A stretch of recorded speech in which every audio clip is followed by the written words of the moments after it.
آج ہمارے سلسلے کا عنوان ہے شان صدیق اکبر بزبان حبیب اکبر صلی اللہ علیہ وآلہ وسلم ورضی اللہ تعالی عنہ۔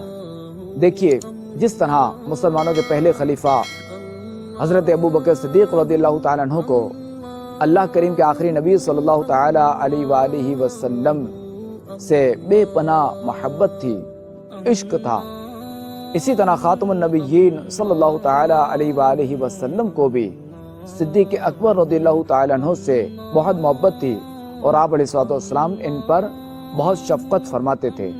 تو اس سلسلے میں ہم وہ احادیث مبارکہ سنیں گے جن میں خاتم النبیین صلی اللہ تعالی علیہ وآلہ وسلم نے اپنے پیارے صدیق اکبر رضی اللہ تعالی عنہ کی شان رفعت نشان بیان فرمائی۔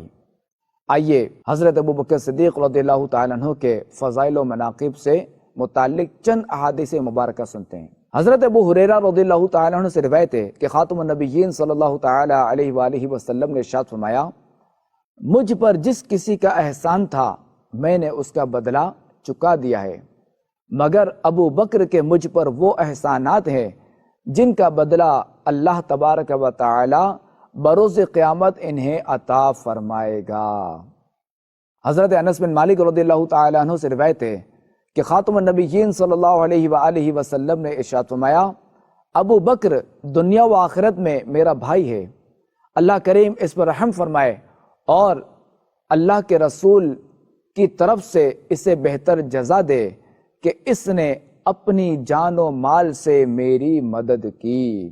حضرت ابو ہریرہ رضی اللہ تعالی عنہ سے روایت ہے کہ خاتم النبیین صلی اللہ علیہ وآلہ وسلم نے ارشاد فرمایا، ما نفعنی مال قط ما نفعنی مال ابی بکر، یعنی مجھے کسی کے مال نے اتنا فائدہ نہیں پہنچایا جتنا ابو بکر صدیق رضی اللہ تعالی عنہ کے مال نے فائدہ پہنچایا۔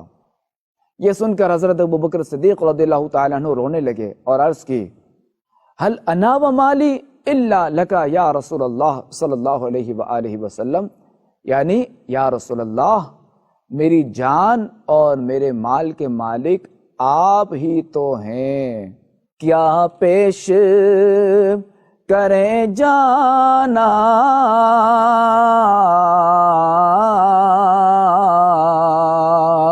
کیا چیز ہماری ہے، یہ دل بھی تمہارا ہے، یہ جان بھی تمہاری ہے۔ صلو علی الحبیب صلی اللہ علیہ محمد صلی اللہ علیہ وآلہ وسلم۔ اے عاشقان صدیق اکبر، اے عاشقان صحابہ و اہل بیت، ابھی آپ نے جو احادیث مبارکہ سنی ان کا تعلق حضرت ابو بکر صدیق رضی اللہ تعالی عنہ کے پیارے آقا صلی اللہ تعالی علیہ وآلہ وسلم کی خاطر اپنی جان و مال قربان کرنے سے تھا۔ اب چند وہ احادیث مبارکہ سنتے ہیں جن میں آپ علیہ الصلوۃ والسلام کے نزدیک حضرت ابو بکر صدیق رضی اللہ تعالی عنہ کا مقام و مرتبہ بیان کیا گیا ہے۔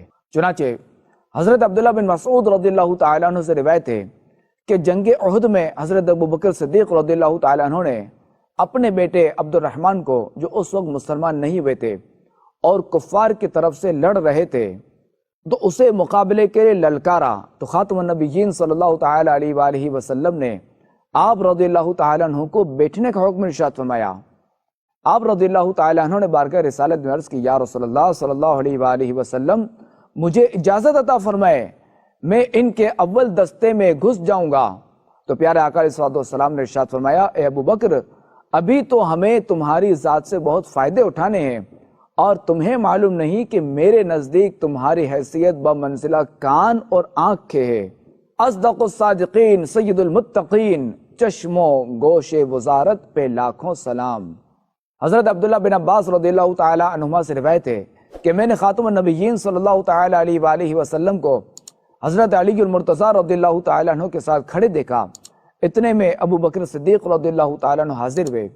خاتم النبیین صلی اللہ علیہ وآلہ وسلم نے ان سے مصافحہ فرمایا، یعنی ہاتھ ملائے اور گلے لگایا اور ان کے دہن یعنی ان کے منہ پر بوسہ دیا۔ مولا علی رضی اللہ تعالی عنہ نے عرض کی، کیا حضور ابو بکر کا منہ چومتے ہیں؟ ارشاد فرمایا اے ابو الحسن، ابو بکر کا مرتبہ میرے یہاں ایسا ہے جیسا میرا مرتبہ میرے رب کے حضور۔ حضرت ابو درداء رضی اللہ تعالیٰ عنہ فرماتے ہیں کہ مجھے خاتم النبیین صلی اللہ علیہ وآلہ وسلم نے حضرت ابو بکر صدیق رضی اللہ تعالیٰ عنہ کے آگے چلتے ہوئے دیکھا تو ارشاد فرمایا اے ابو درداء، تم اس شخص کے آگے چلتے ہو جو دنیا و آخرت میں تم سے بہتر ہے۔ انبیاء و مرسلین کے بعد کسی انسان پر آفتاب طلوع نہ ہوا اور نہ غروب ہوا کہ جو ابو بکر سے افضل ہو۔ بیاں ہو کس زبان سے مرتبہ صدیق اکبر کا، ہے یار غار محبوب خدا صدیق اکبر کا۔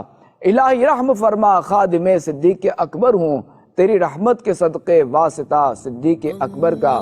رسل اور انبیاء کے بعد جو افضل ہو عالم سے، یہ عالم میں ہے کس کا مرتبہ؟ صدیق اکبر کا۔ صلو علی الحبیب صلی اللہ علیہ محمد صلی اللہ علیہ وآلہ وسلم۔ اے عاشقان صحابہ و اہل بیت، آئیے اب چند وہ احادیث مبارکہ سننے کی سعادت حاصل کرتے ہیں کہ جن میں حضرت صدیق اکبر رضی اللہ تعالیٰ عنہ کو آخرت میں ملنے والے انعامات کو بیان کیا گیا ہے۔ چنانچہ حضرت ابو ہریرہ رضی اللہ تعالیٰ عنہ سے روایت ہے کہ خاتم النبیین صلی اللہ علیہ وآلہ وسلم نے ارشاد فرمایا، جس نے اللہ کی راہ میں کوئی چیز دو کر کے خرچ کی، اسے جنت کے دروازوں سے اس طرح آواز آئے گی، اے اللہ کے بندے، یہ دروازہ تیرے لیے بہتر ہے۔ بس نمازی کو باب الصلاۃ سے، اہل جہاد کو باب الجہاد سے، صدقات و خیرات کرنے والے کو باب الصدقہ سے، اور روزے دار کو باب الریان سے بلایا جائے گا۔ حضرت ابو بکر صدیق رضی اللہ تعالیٰ عنہ نے عرض کی، یا رسول اللہ صلی اللہ علیہ وآلہ وسلم، میرے ماں باپ آپ پر قربان، کسی کو ان تمام دروازوں سے پکارا جائے اس کی ضرورت تو نہیں، کیونکہ مقصود تو جنت میں داخلہ ہے اور وہ کسی ایک دروازے سے بھی پورا ہو جائے گا۔ لیکن کیا ایسے لوگ بھی ہوں گے جنہیں ان دروازوں سے بلایا جائے گا؟ تو آپ علیہ الصلوۃ والسلام نے ارشاد فرمایا، اے ابو بکر، ہاں، اور یقیناً تم انہی لوگوں میں سے ہو۔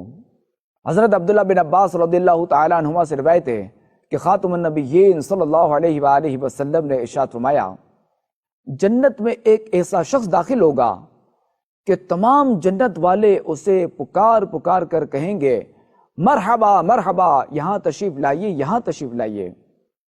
حضرت ابو بکر صدیق رضی اللہ تعالیٰ عنہ نے بڑے تعجب سے پوچھا، یا رسول اللہ صلی اللہ تعالیٰ علیہ وآلہ وسلم، کیا ہم بھی اس شخص کو دیکھ سکیں گے؟ تو آپ علیہ الصلوۃ والسلام نے ارشاد فرمایا، اے ابو بکر، وہ جنتی شخص تم ہی تو ہو، امیر المؤمنین ہے آپ، امام المسلمین ہے آپ، نبی نے جنتی جن کو کہا صدیق اکبر ہیں۔ حضرت انس بن مالک رضی اللہ تعالیٰ عنہ سے روایت ہے کہ اللہ کریم کے آخری نبی صلی اللہ تعالیٰ علیہ وآلہ وسلم نے ارشاد فرمایا، بے شک جنت میں کچھ پرندے بختی اونٹوں کی طرح بڑے اور موٹے تازے ہوں گے، اور جس طرح اونٹ درختوں سے چرتے ہیں ویسے ہی وہ پرندے جنتی درختوں سے چرتے ہوں گے۔ حضرت ابو بکر صدیق رضی اللہ تعالیٰ عنہ نے عرض کی، یا رسول اللہ صلی اللہ علیہ وآلہ وسلم، وہ تو موٹے تازے پرندے ہوں گے۔ سرکار علیہ الصلوۃ والسلام نے ارشاد فرمایا، ہاں، ان کو کھانے والا بھی ان کی طرح آسودہ ہوگا، اور مجھے یقین ہے کہ تم ان موٹے تازے جنتی پرندے کھانے والوں میں سے ہو۔ حضرت انس بن مالک رضی اللہ تعالیٰ عنہ سے روایت ہے کہ خاتم النبیین صلی اللہ تعالیٰ علیہ وآلہ وسلم نے ارشاد فرمایا، معراج کی رات جب میں جنت میں داخل ہوا تو میں نے وہاں ایک بلند و بالا محل دیکھا جس پر ریشم کے پردے لگے ہوئے تھے۔ میں نے کہا، جبریل، یہ کس کے لیے ہے؟ انہوں نے عرض کی، یا رسول اللہ صلی اللہ علیہ وآلہ وسلم، یہ آپ کے عاشق صادق ابو بکر صدیق رضی اللہ تعالی عنہ کا ہے۔ مدنی چینل کے ناظرین، حضرت صدیق اکبر رضی اللہ تعالی عنہ ہمیشہ نیکی و بھلائی کے کاموں میں پیش رہتے تھے، اور اس سلسلے میں دیگر صحابہ کرام علیہم رضوان پر سبقت لے جایا کرتے تھے۔ آئیے اس حوالے سے حدیث مبارکہ سنیے اور نیکی کے کاموں میں آگے آگے رہنے کی ترغیب حاصل کیجیے۔ حضرت ابو الرحمن بن ابو بکر رضی اللہ تعالیٰ عنہ سے روایت ہے کہ ایک دن خاتم النبیین صلی اللہ علیہ وآلہ وسلم نے نماز فجر سے فارغ ہو کر ارشاد فرمایا، آج کس نے روزہ رکھا ہے؟